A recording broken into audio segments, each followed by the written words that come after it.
Luton this weekend at considerable public expense as the so-called English Defence League staged what they're calling a homecoming demonstration in the town.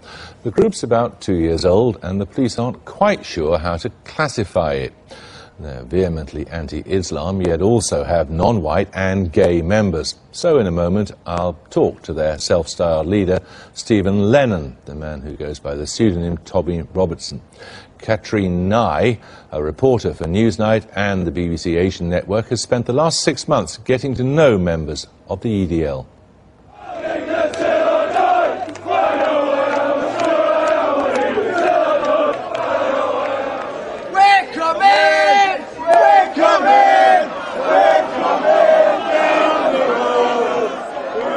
In the 2 years that have passed since its inception, the English Defence League has held demonstrations up and down the UK. Muslim bombers!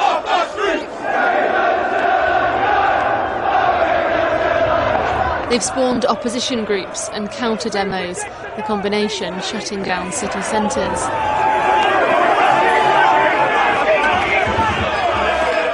Their own leader never thought they'd last this long, but Saturday's likely to be the biggest EDL demo yet.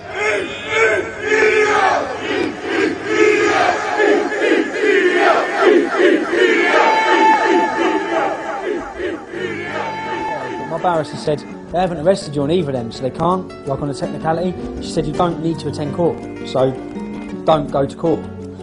A sunbed shop in Luton. This is Stephen Lennon's business. I call him Tommy Robinson because that's what the rest of the EDL do, after a famous Luton football hooligan. He's had a call from his brief to tell him a charge of assaulting a policeman has been dropped. Out of court, brilliant. You better notify all this mob. Right, I've got off. Phone out of court. Tommy updates the EDL's 69,000 followers on Facebook from his shop. Good news, my mum will be happy. 28-year-old Tommy is Luton born and bred, the son of Irish immigrants. These days, though, for a walk into the town centre, he wears protection. And you think a bulletproof vest is needed for Luton town centre? It is needed for Luton town centre. It is needed. I've had my house attacked, I've had my business premises attacked, I've had Muslims jumping out of cars with knives on me. It's no joke. I'm not up against Mickey Mouse, I'm up against militant Islam. Do you know what I mean? We're living it.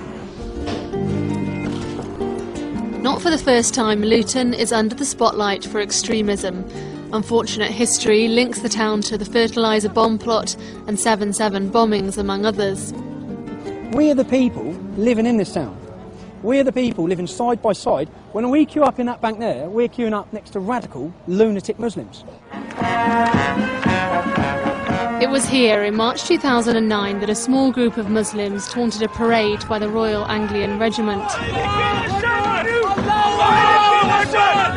The EDL formed in reaction, claiming to be opposing radical Islam.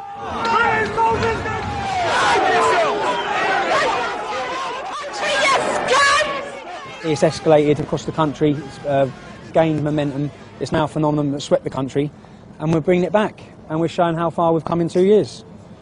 In between these 2 years, I hate to say I told you so, another Luton radicalised Muslim blowing himself up in Stockholm. This is the heart of militant Islam, this town. The root cause of the problem is the teachings of Islam. That's how the message has changed though, hasn't it? Since you started. It used to be, we're against radical Islam. Yeah, because I didn't know anything. Happy with Islam. No, because I didn't know anything about the Quran when we first started. I didn't know what left wing or right wing was. I'd never turned a computer on. Do you know what I mean? I just knew that things were seriously wrong. When you take a 7th century book in its barbaric form, which they do, we have a problem. Because this isn't the 7th century. It's year 2011, Britain. I had a briefing with NetCoo about the EDL, the specialist police unit dedicated to dealing with groups like these. The constant demos are putting increasing pressure on police forces.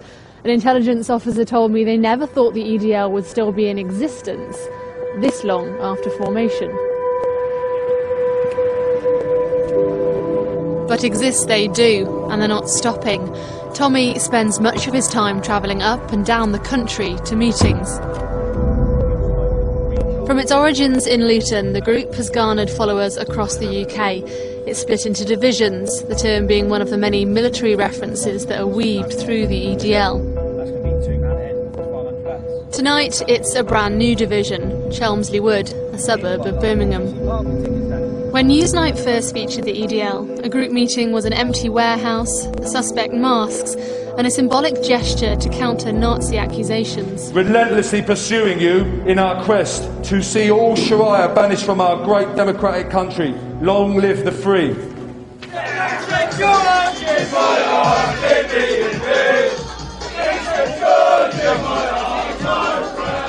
Now, we're in a pub. There's a buffet and a disco to follow. There are women and children here, non-white members, and they gather to hear their leader speak, undeterred by the fact he's somewhat slurring his words.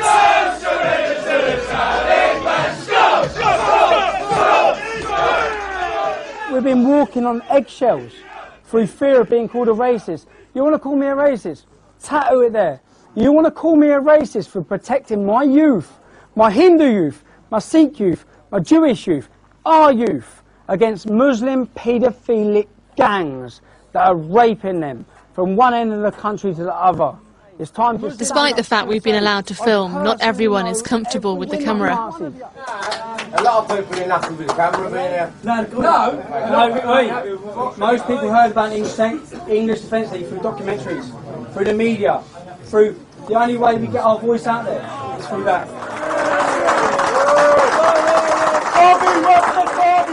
They say multiculturalism has failed.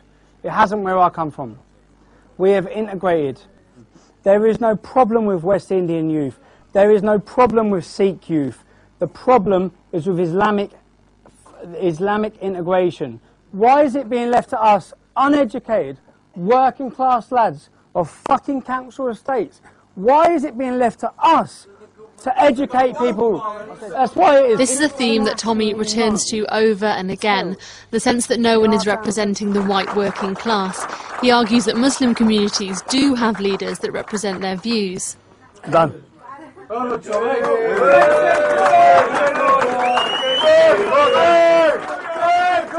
Did your politician represent you? Do I represent you? That's how it is. I represent them. And I'm a new member. Why do you join? I've joined now because basically I've heard the word and I believe what is happening over the English Defence League. When I first heard about it, I believed, like everybody else, skinheads, nutcases, football hooligans wanted to cause trouble. That's what everyone... Right? No, I've joined it because I know for a fact it's not like that. Why are you in the EDL? It's for the sake of my children. I do want them growing up in an Islamic state. I want my children to stay British. We've noticed the Muslim population growing and turning against the white children, especially at the schools. They don't integrate as much. EDL leaders ask members to sign a code of conduct encouraging good behaviour.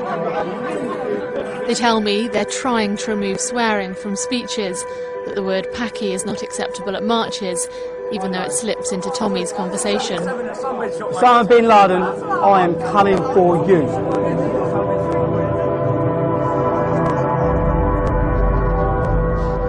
The spread of the EDL across the UK is undeniable, but the group have also set themselves international ambitions. They protested in New York, and in October I travelled to Amsterdam with the group. They'd planned a demo in support of Dutch anti-Islam MP Geert Wilders. As you can see today, the English Defence League are here. We're not hooligans, we're normal people. We've come here today to have our voices heard.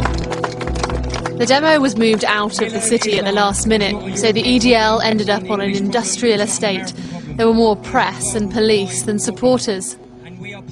Local Ajax football fans took over the metro station, telling me they wanted the racists out of their city. The EDL's high-profile Sikh member Amit Singh was on hand to oppose those claims. I mean, people call us racist. I mean, you have the lefties call us racist, Muslims call us racist. It's a useless excuse they keep using to try and get their own way. The English Defence League has never been about race. A Muslim could be a white man, a brown man, or a black man. This is about militant Islam, which is an ideology. The English Defence League's motto is all colours, creeds, religions unite, brown, black, white unite to fight militant Islam. That's precisely what it is. Amsterdam was basically a shambles, so I met up with 29-year-old Amit again back home in Nottingham. I received these packages today. He's admired somewhat as one of the brains of the EDL. He's just got a delivery of quotes from the Quran from his researcher in Israel. It's going to be everything that's warmongering about Islam and how jihad is the main goal for any Muslim. You and your parents or your grandparents must have experienced racism. Come to this country, you've experienced it, and so you must know what it feels like for Muslims at the moment to feel like they're under threat from organisations like yours. Our issue isn't with the Muslims. At the end of the day, the Muslims were the first victims. But you do make people feel like they're under threat. At the end of the day, Muslims need to stand up and be outspoken about their disgusting doctrine. I understand most of them aren't educated about their doctrine, but they need to educate themselves about it because they're bowing down to this doctrine on a daily basis. They probably feel like you're attacking their religion every single day. We are attacking their religion. It's Islam. It's disgusting. Amit also took me to meet the leaders of his local EDL division in a Nottingham pub. But it's like with the division itself, we've just had a bit of a revamp, a bit of a change around on what we're going to do. And one of the first things that's going to come up in the next few weeks is all of the members are going to get together for a day and we're going to educate them on the issues of Islam and everything else. It'll be, what do we call it? Keep them cleared up, you know. You know, we don't just want people thinking it's a day out to get pissed up and everything else. You know, we want people to know what they're going down there for. Is it right to be making people worried about Islam? Yeah, I think it is. Islam in general? To an extent, yeah. Yeah. Even though there's thousands and thousands of peaceful Muslims in this country? I think I don't know. Muslims aren't the problem. Muslims yeah, it's not Muslims that are the problem. It's like look at Germany. Look at Germany. You have an issue with Nazis. You don't have an issue with Germans. Do you know what I mean? It's the ideology. It's some of the things and the facts, the whole cold hard facts that are written in the Quran that I'm against. I'm against parts of Islam. I'm not against any Muslim. The question for senior figures in the EDL is how they separate their rhetoric from out-and-out Muslim bashing at demos.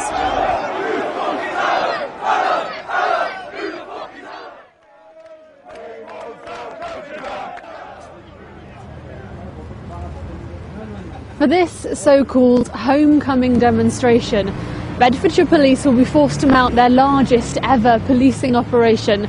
They say they'll have 1,500 officers on the ground, that they're expecting up to 12,000 protesters. All this to the dismay of many locals, especially here in Bury Park, the predominantly Muslim area of Luton. Tommy hands out leaflets telling the public the EDL's not here to cause trouble. You from the EDL? Yeah. Get out of my face. Yeah, well done. They've been liaising with police for months. With thousands of supporters, they hope they've educated on the dangers of Islam. Luton will be the biggest test yet of just what the EDL has become.